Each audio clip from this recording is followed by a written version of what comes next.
Salamat sa mapagpalayang pagmamahal. Welcome to our 365 Daily Devotion. Ako po si Alexander Gomez from Batch 3. At ang topic po na tatalakayin natin ngayon ay humility makes us wiser every day. Ngayon po ang ating pag-aaralan ay tungkol sa Proverbs chapter 11 verse 2. At buksan po natin ang ating puso't isip sa magandang salita ng Diyos.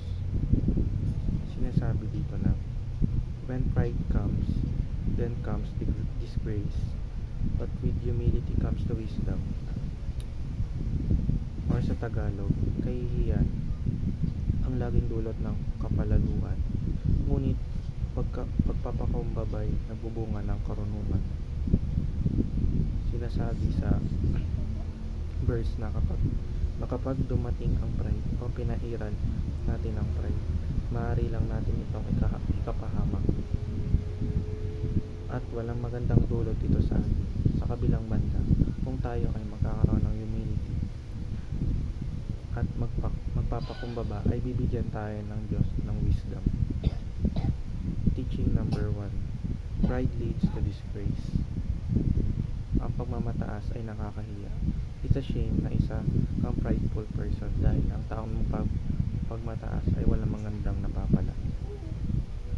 Teaching number 2, humility leads to wisdom. Ang pagiging mapagkumbaba ay pag-iintindi sa mga bagay-bagay kahit iba pa ang perspective nito. Kung tayo ay naka-courage na magpakumbaba, magkakaroon tayo ng wisdom. Teaching number 3, pride fails and humility succeeds. Walang sinamang taong nagmamataas ay nagtatagumpay. Ang taong mapagkumbaba, ang taong nagtatagumpay palagi dahil kasama niya ang Diyos.